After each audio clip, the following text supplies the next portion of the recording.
este caso vamos a hacer el ejercicio, la gama Burdeos. El color Burdeos es una mezcla de violeta con rojo en igualdad de condiciones y hay distintos tonos, distintos matices entre un color y otro que nos vamos a ir ejercitando en el trabajo que vamos a hacer a continuación. Os pido que pongáis también un par de modelos, un par de frutas, un par de cacharritos, algo muy simple, y que eso siempre lo pintéis con los tres primarios, con los blancos, sombra natural, sombra tostada. Podéis usar las gamas que queráis, en este caso no estamos restringidos a ningún tipo de gama, nosotros estamos utilizando los 12 colores de la paleta de los que hemos hablado anteriormente, pero le vamos a dar al producto final, a ese cuadro, le vamos a dar una tendencia Burdeos.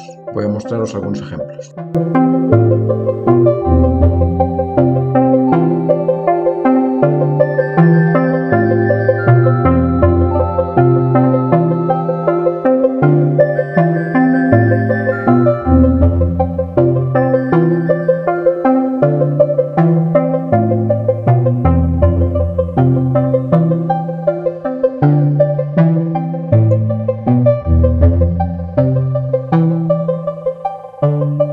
He visto ciertos personajes que evalúan a pintores y mezclan el valor humano del pintor con los valores supuestos, valores contenidos en el arte, y me doy cuenta que después de evaluar, estas personas resulta que no tienen una idea clara ni de cuáles son los valores humanos ni de cuáles son los valores contenidos en el arte. La finalidad de estos vídeos es para aquellos alumnos que participan de las clases online. Ellos comprenden bastante más en profundidad el sentido de todas estas explicaciones, así es que sé que muchas de estas cosas que yo explico no son fáciles de entender así en una primera explicación. Por eso que os invito a participar en las clases online.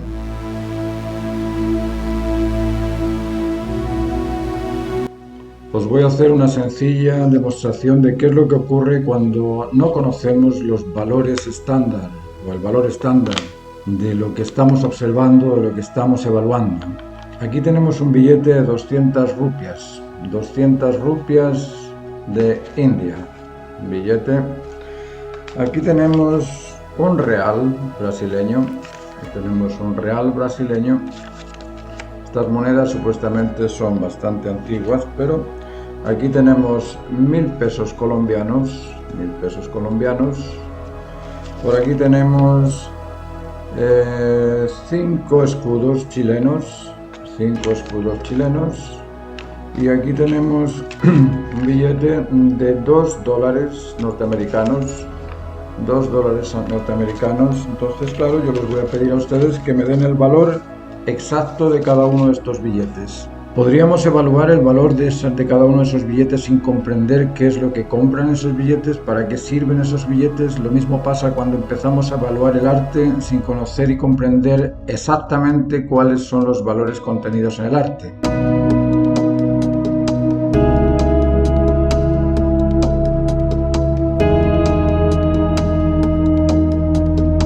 ¿Pondrían ustedes sus finanzas en las manos de un opinólogo ignorante de economía? Si no creen, si no confían, si dudan de la opinión del opinólogo en economía, ¿por qué creen en los opinólogos del arte que no conocen cuáles son los valores contenidos en el arte? ¿Qué seguridad y confianza les dan las opiniones de los ignorantes de los valores contenidos en el arte? Lo lógico es buscar a aquel experto o experta en los valores contenidos en el arte y guiarse de la mano del experto o de la experta.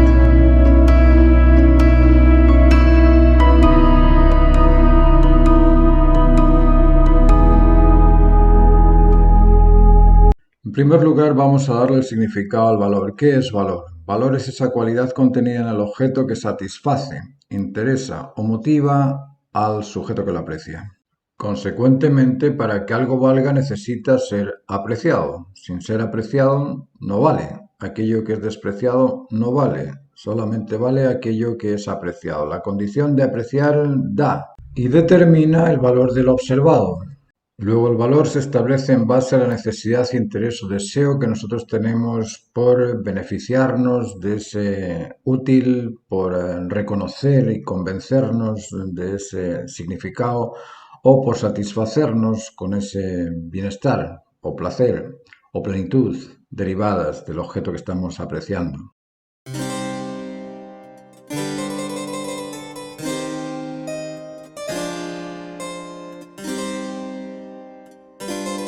El valor se establece en cada uno de los sujetos que lo aprecia, Lógicamente, para mí el polvo sobre la mesa va a ser suciedad y lo voy a limpiar y lo voy a quitar de la mesa porque es simplemente una mota de polvo. Pero esa misma mota de polvo para el físico nuclear que está estudiando el átomo resulta que es invaluable. Luego, el valor de las cosas tiene que ver con el sujeto que los aprecia. Por eso que hay cosas que para uno no valen y para el otro valen mucho. Eso no quita ni pone valor a la cosa, porque los valores existen en todo. ¿Por qué? Porque el valor lo establecen en esa relación recíproca entre el objeto y el sujeto que lo aprecian.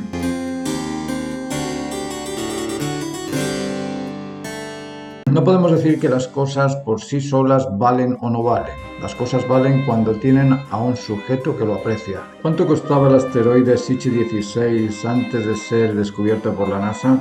Absolutamente nada.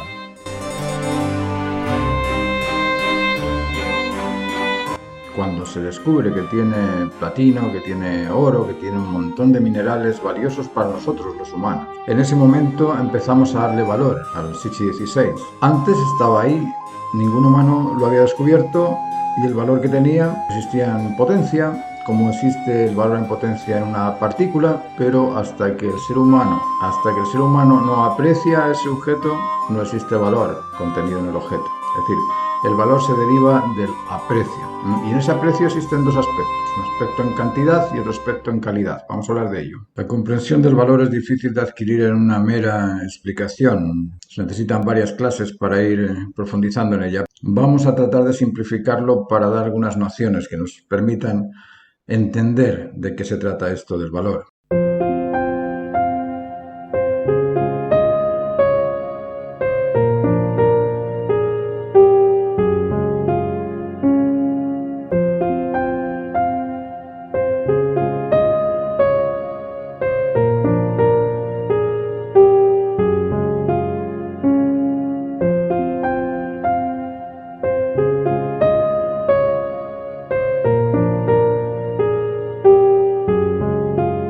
Las cosas nos gustan o nos disgustan, nos benefician o no nos benefician, nos convencen o no nos convencen, nos satisfacen o no nos satisfacen, nos agradan o no nos agradan. Los valores son precisamente aquellos positivos, aquello que nos agrada, que nos convence, que nos beneficia. Eso es valor. Lo otro no es valor, lo otro es simplemente algo despreciado por ser despreciable para aquel sujeto que lo desprecia. Y unas cosas son más o menos beneficiosas, más o menos convincentes, más o menos satisfactorias que otras. ¿Cómo se produce o de qué se deriva el más o menos en intensidad de valor? ¿Qué tan necesaria es la anestesia para aquel individuo saludable que tiene los dientes en perfecto estado? Absolutamente, para nada. Pero para aquel que tiene caries y que está padeciendo un dolor inmenso en su dentadura, el valor de la anestesia adquiere su precio y podría pagar un buen precio por esa anestesia en ese momento. Luego el valor está ligado a la necesidad.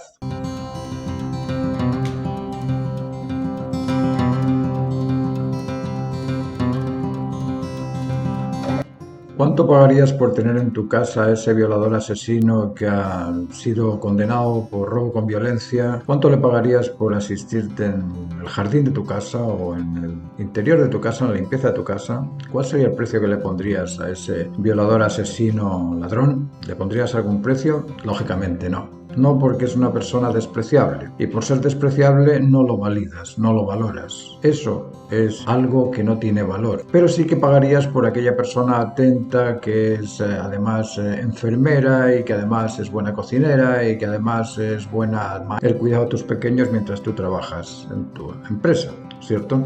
Eso es valor.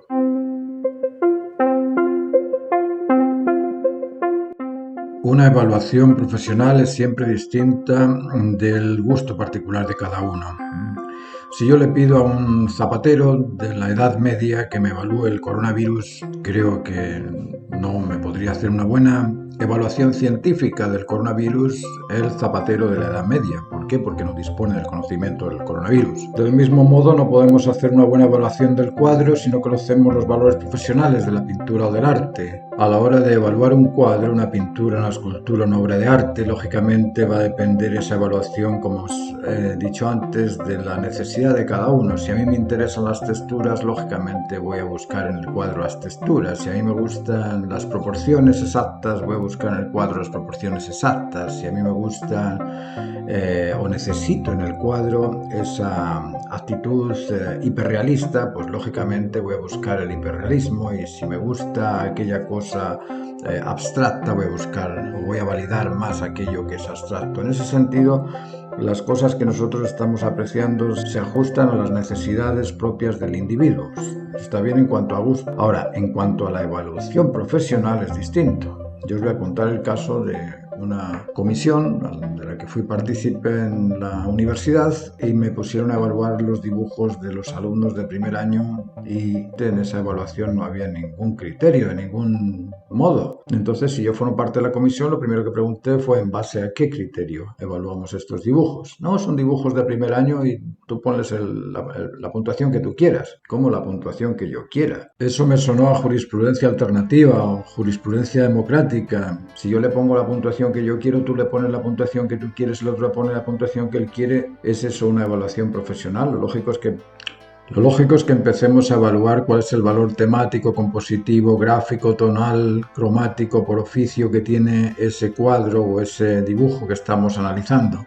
Y cuando distinguimos y sabemos que a nivel temático el cuadro va a tener más atractivo siempre y cuando sea un tema de caracterización universal, emblemático y trascendente, vamos a distinguir entre aquellos temas que son superficiales y aquellos temas que son profundos o que son trascendentes.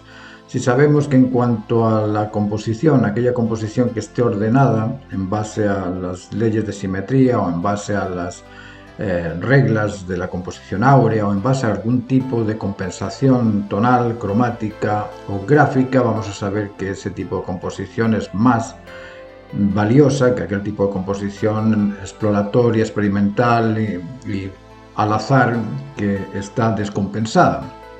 A nivel gráfico lo mismo, aquel cuadro que tenga más precisión y destreza, que tenga más dominio esa destreza, que tenga más variedad en cuanto a las intensidades gráficas, en cuanto a las tonalidades de esa gráfica, también en cuanto a la variedad de esa gráfica, lógicamente aquel cuadro que tenga fundidos y contrastes va a estar mucho mejor evaluado que aquel cuadro que está hecho de una forma torpe. Lo mismo con los tonos, eso es exactamente igual. Y a nivel cromático lo mismo, aquel cuadro que tenga una riqueza cromática por algún tipo de gama da a entender que el pintor conoce de los colores más que aquel que pone los colores primarios sin saber de qué forma usarlos.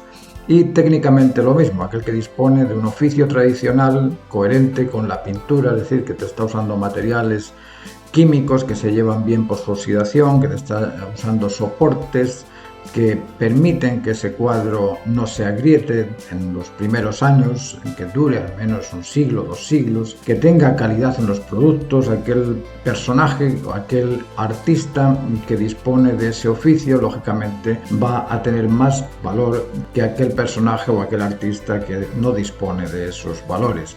Si sabemos evaluar la calidad de un motor, de un auto, y decimos, bueno, los autos Rolls Royce o los autos Mercedes o las buenas marcas de los autos hacen autos de mejor calidad porque utilizan mejores minerales, porque utilizan mecanismos más ajustados, en ese ajuste al orden, en ese ajuste a la finalidad del transporte, que es la razón por la que existe el auto, nosotros evaluamos la calidad de los mismos. Con el cuadro pasa lo mismo. Aquel cuadro que disponga de más elementos de calidad, lógicamente va a tener un valor profesional superior a aquel que carece de esos elementos de calidad. Eso independientemente del gusto. Hay jugadores de fútbol que te compran cualquier auto por cualquier cosa, simplemente porque el diseño es muy extraño y se lo compraron a pesar de que el motor es una porquería. Pero te lo compran igual. ¿Por qué? Porque les gusta. Lo mismo pasa con los cuadros. Hay personas que se van a poner frente a un cuadro a llorar de pena o a llorar de angustia, a llorar de felicidad porque les encanta el cuadro, cuando ese cuadro en sí, bajo el análisis técnico de un profesional, resulta que no tiene los valores necesarios para decirse que es de calidad. Eso tenemos que entenderlo a la hora de evaluar un cuadro. Los valores contenidos en el arte los explicamos en el primer vídeo, en el vídeo número 1, y no voy a repetirlos aquí porque ya los hemos dicho, además en las clases lo hemos visto muchas veces, y son valores contenidos dentro de las artes porque están ligados con los valores humanos, están ligados con aquellas necesidades propias del individuo. Estamos todos buscando ser satisfechos, ser convencidos, ser beneficiados y buscamos aquellas cosas que nos benefician, que nos convencen y que nos satisfacen. Y cuando vemos algo que no nos convence, lógicamente quedamos con la duda y no lo valoramos. Cuando hablamos de los valores del arte, decíamos que uno de los primeros valores del arte era el valor temático, y ese valor temático debía de ser universal, trascendente y emblemático. Eso en el arte, pero en el artista también amerita ser un artista ejemplar, emblemático y trascendente. Para hacerse universal, el artista tiene que vencer el narcisismo, tiene que hacerse incondicional ante la máxima necesidad y comprender el sentido común. El sentido común es el sentido máximo de la justicia, aquella razón que es constante e inmanente y que es invariable, es decir, es inmutable. De esa forma, el ser humano puede adquirir esa caracterización universal. O un artista satisfecho, justo y realizado. Eso cuando hablamos de la temática.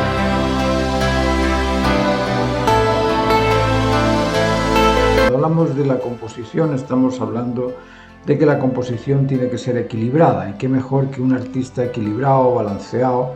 El equilibrio del artista va a depender siempre del grado de templanza que sea capaz de dominar. Si es capaz de ser firme, prudente y templado, lógicamente ese artista va a ser más balanceado, más equilibrado, con mayor dominio de las tensiones, con mayor dominio de los excesos y de las carencias que aquel que es imprudente, destemplado y débil. Eso a nivel de composición, a nivel compositivo decimos que la composición tiene que estar balanceada, en equilibrio, ajustada.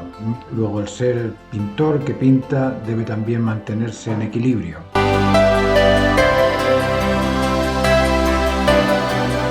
Otro de los aspectos es el aspecto gráfico, y decíamos que dentro de los valores gráficos la gráfica tiene que ser de precisión y de destreza. Precisión en el lenguaje, en la comunicación, y destreza en el vocabulario, destreza en saber utilizar aquellos vocablos que son los precisos. Esa precisión y destreza la debe tener también el artista como ser persona a la hora de hablar, a la hora de comunicarse, a la hora de transmitir algo que sea también preciso y diestro, que sea conciso y creativo.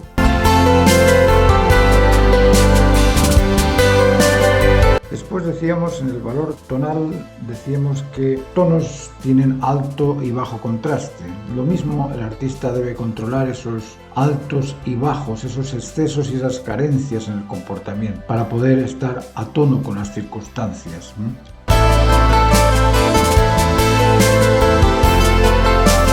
Después, en el valor cromático, decíamos que los cuadros tienen que tener una riqueza cromática, y en esa riqueza cromática debemos controlar los excesos también, las carencias. Ese celo por el color debe ser parte también del control del celo del artista por los instintos. El cromatismo humano podríamos decir que se deriva de la cantidad de recursos en experiencia, de recursos intelectuales, de conocimiento, de recursos emocionales, en sentimientos que acumula el artista. En esa cantidad de recursos van a existir también momentos de ansiedad, momentos de angustia, momentos en los que predomina el conocimiento, es decir, la arrogancia, momentos en los que predomina la ignorancia, y frente a esos excesos en sobreprotección emocional, en indiferencia emocional, en arrogancia intelectual, en ignorancia intelectual, en cuanto a la imposición invasiva y en la negligencia o ineptitud o inoperancia, el personaje del ser humano frente a estos excesos o estas carencias, frente a la sobreprotección e indiferencia, frente a la arrogancia y la ignorancia, frente a la impositividad invasiva o frente a la inoperancia negligente, el ser humano debe controlar esos excesos, controlar esos extremos, y para ello debe controlar el celo. En ese aspecto, controlar el celo es algo similar a controlar la armonía de los colores. Controlar el celo te permite estar en armonía con las cosas, y controlar la armonía de los colores te permite estar en orden. Y a nivel de oficio decíamos que el valor técnico tiene que tener esos dos aspectos de tradición e innovación.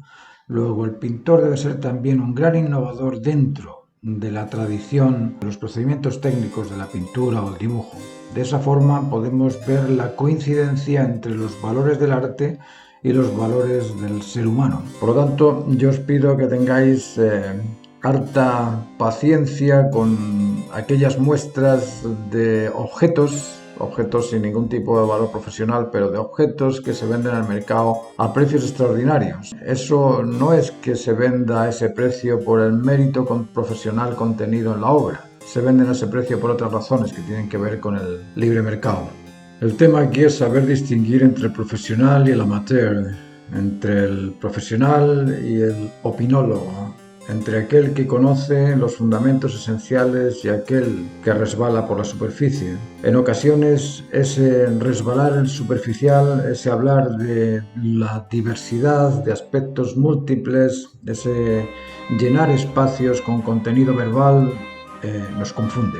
Acabamos pensando que aquella persona que habla mucho y porque habla fuerte y habla con ese imperativo categórico de hacernos creer que lo que dice es verdad, acabamos creyendo que eso que dice es verdad, cuando en realidad lo único que dice es una opinión particular de él. Analizar a cada opinólogo, analizar todos estos aspectos que os estoy explicando, estos aspectos temático, compositivo, gráfico, tonal, cromático, de oficio, en cada cuadro y ver por vosotros mismos quién se acerca más a vuestro sentido común. Aquel que os convence será aquel que os sirva para algo. Aquel que no os convence, lógicamente, no os va a servir para nada. Hola, soy Vivian Yvette Moró. Recomiendo Martín Soria porque aprendí mucho. La teoría del color, las transparencias, pintura al óleo, acrílico, acuarela. También estuve en clases de escultura. Es un maestro.